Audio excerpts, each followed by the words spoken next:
Okay, so ನಿನ್ನೆ second PUC result ಬಂತು. ತುಂಬ ಜನರಿಗೆ ಖುಷಿಯಾಗಿರ್ಬೋದು. 95, 96, 90 ಎಲ್ಲರಿಗೆ ಒಳ್ಳೆ ಮಾರ್ಕ್ ಬಂದಿದೆ. ಆ್ಯಂಡ್ ಈ ಸತಿ 84-85% ಜನ ಪಾಸ್ ಆಗಿದ್ದಾರೆ, ವಿಚ್ ಇಸ್ ಗುಡ್. ಬಟ್ ನಿಮಗೆ ಒಂದು ಸಿಂಪಲ್ ಅಡ್ವೈಸ್ ಕೊಡ್ತೇನೆ. ನಾನು ಅಂಕಲ್ ಶ್ರೇಯಸ್ ಅಂತ ಕರೀರಿ, ನನಗೆ ಶ್ರೇಯಸ್ ಅಂಕಲ್. ನಾನು ನಿಮಗೆ ಅಡ್ವೈಸ್ ಕೊಡ್ತೇನೆ ನನ್ನ ಪರ್ಸನಲ್ ಲರ್ನಿಂಗ್ಸಿಂದ. ಸೊ ನೀವು ಸೆಕೆಂಡ್ PUC ಪಾಸ್ ಆದಾಗ ನಿಮಗೆ ತುಂಬ ಜನ ಹೇಳ್ತಾರೆ, ಅಯ್ಯೋ ಅಷ್ಟೇ ಸಿಕ್ಕಿದ, ಇನ್ನೂ ಕಲ್ತಿದ್ರೆ ಇನ್ನೂ ಮಾರ್ಕ್ಸ್ ಸಿಕ್ತಿತ್ತು, ಮೇ ಬಿ ನಿಮಗೆ ಸಿಗ್ಬೋದಿತ್ತು, ಇನ್ನೂ 85 ಇದ್ದರೆ 90 ಸಿಗ್ಬೋದಿತ್ತು, 95 ಇದ್ದವರಿಗೆ 100 ಸಿಗ್ಬೋದಿತ್ತು ಅಲ್ವಾ, 99 ಇದ್ದವರಿಗೆ 101 ಸಿಗ್ಬೋದಿತ್ತು, ಮೇ ಬಿ ನಾಟ್. ಬಟ್ ನಿಮಗೆ ಇಷ್ಟೇ ನಾನು ಹೇಳೋದೇನೆಂದರೆ, ನಿಮ್ಮ ಲೈಫ್ ಈಗ ಜಸ್ಟ್ ಸ್ಟಾರ್ಟ್ ಆಗೋದು, ಆಯಿತಾ. ಸೆಕೆಂಡ್ PUCಲಿ ನಾನಿರುವಾಗ ನನಗೆ 70% ಸಿಕ್ಕಿತ್ತು, ನಾನು ಎಣಿಸಿದ್ದು ಆಯಿತು ಮುಗೀತು ಲೈಫ್. ಬಟ್ ನೀವು ಗ್ರೋ ಆದಾಗೆ ನಿಮಗೆ ತುಂಬ ಲೆಸನ್ಸ್ ಸಿಗ್ತದೆ ಲೈಫಲ್ಲಿ, ತುಂಬ ಆಪರ್ಚುನಿಟೀಸ್ ಸಿಗ್ತದೆ.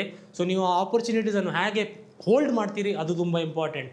ನನ್ನ ಸಜೆಷನ್ ಏನಂದರೆ, ನಿಮ್ಮ ಕಮ್ಯುನಿಕೇಷನ್ ಸ್ಕಿಲ್ಸ್ ಮೇಲೆ ಸ್ವಲ್ಪ ಕೆಲಸ ಮಾಡಿ, ನಿಮ್ಮ ಪರ್ಸನಾಲಿಟಿ ಮೇಲೆ ಸ್ವಲ್ಪ ಫೋಕಸ್ ಮಾಡಿ, ನಿಮ್ಮ ಫಿಟ್ನೆಸ್ ಮೇಲೆ ಸ್ವಲ್ಪ ಫೋಕಸ್ ಮಾಡಿ. ಮಾರ್ಕ್ ಅದು ಇದು ಎಲ್ಲ ಇಂಪಾರ್ಟೆಂಟ್, ಕಾಲೇಜ್ ಯಾವುದು ಸಿಗ್ತದೆ ಅದೆಲ್ಲ ಇಂಪಾರ್ಟೆಂಟ್. ಬಟ್ ನಿಮಗೆ ಕಮ್ಯುನಿಕೇಷನ್ ಸ್ಕಿಲ್ಸ್ ಒಳ್ಳೆದಿದ್ದರೆ, ನೀವು ಸ್ಟ್ರೀಟ್ ಸ್ಮಾರ್ಟ್ ಇದ್ದರೆ, ನೀವು ಸ್ವಲ್ಪ ಜನರ ಹತ್ರ ಹೇಗೆ ಬಿಹೇವ್ ಮಾಡ್ತೀರಿ, ನಿಮ್ಮ ಆ್ಯಟಿಟ್ಯೂಡ್, ನಿಮ್ಮ ಮೆಂಟಲ್ ಸ್ಟ್ರೆಂತ್, ನಿಮ್ಮ ರೆಸಿಲಿಯನ್ಸ್, ನೀವು ಎಷ್ಟು ಸ್ಟ್ರಾಂಗ್ ಇದ್ದೀರಿ ಮೆಂಟಲಿ, ಅದು ಕೂಡ ತುಂಬ ರೋಲ್ ಪ್ಲೇ ಮಾಡ್ತದೆ ಲೈಫಲ್ಲಿ. ಸೊ ನೀವು 25 ಆಗುವಾಗ ನಿಮ್ಮ PUCದು ಮಾರ್ಕ್ ನೀವೀಗ ಕೂಗ್ತಾ ಇರ್ಬೋದು, ನೀವು ಟೆನ್ಷನ್ ತೆಗಿತಾ ಇರ್ಬೋದು, ಬಟ್ ಆ ಟೈಮಲ್ಲಿ ಅದಷ್ಟು ಇಂಪಾರ್ಟೆಂಟ್ ನಿಮಗೆ ತೋರೋದಿಲ್ಲ. ಸೊ ಜನ ಹೇಳ್ತಾರೆ ನಿಮಗೆ ಇನ್ನೂ ಕಲಿಬೋದಿತ್ತು, ಪೇರೆಂಟ್ಸ್ ಕೂಡ ಪ್ರೆಷರ್ ಆಗ್ಬೋದು. ಬಟ್ ನೆನಪಿಡಿ, ನಿಮ್ಮ ಸೆಲ್ಫ್ ವರ್ತ್ ಜಸ್ಟ್ ಇದೊಂದು ಎಕ್ಸಾಮಿನ್ನು ಡಿಸೈಡ್ ಮಾಡೋದಿಲ್ಲ, ಆಯಿತಾ. ಸೊ ನೀವು ನಿಮ್ಮ ಪರ್ಸ್ನಾಲಿಟಿ ಮೇಲೆ ಕೆಲಸ ಮಾಡಿ. ಲೈಫ್ ಮುಂದೆ ಹೋದಾಗೆ ಎಕ್ಸ್ಪೀರಿಯನ್ಸಸ್ ಬರುತ್ತದೆ, ಆಪರ್ಚುನಿಟೀಸ್ ಬರುತ್ತದೆ. ಸೊ ಅದನ್ನು ನೀವು ಹೇಗೆ ಫೇಸ್ ಮಾಡ್ತೀರಿ ಅದು ಇಂಪಾರ್ಟೆಂಟ್, ಆಯಿತಾ. ಸೆಕೆಂಡ್ PUC ಆದಮೇಲೆ ನೀವೀಗ ಇಂಜಿನಿಯರಿಂಗ್ ಹೋಗ್ಬೋದು, ನೆಕ್ಸ್ಟ್ ಡಿಗ್ರಿಗೆ ಹೋಗಿ ಯಾವುದು ಡಿಗ್ರಿಗೆ ಹೋಗ್ಬೋದು.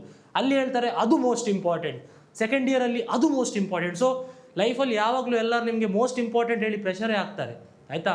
ಸೊ ನೀವು ನಿಮ್ಮ ಮೆಂಟಾಲಿಟಿ ಸ್ಟ್ರಾಂಗ್ ಇಡಿ, ಬಾಕಿ ಏನು ಮ್ಯಾಟರ್ ಆಗೋದಿಲ್ಲ, as long as you know yourself worth, ಆಯಿತಾ. I hope you take care of yourself and remember, this is just the beginning, not the end.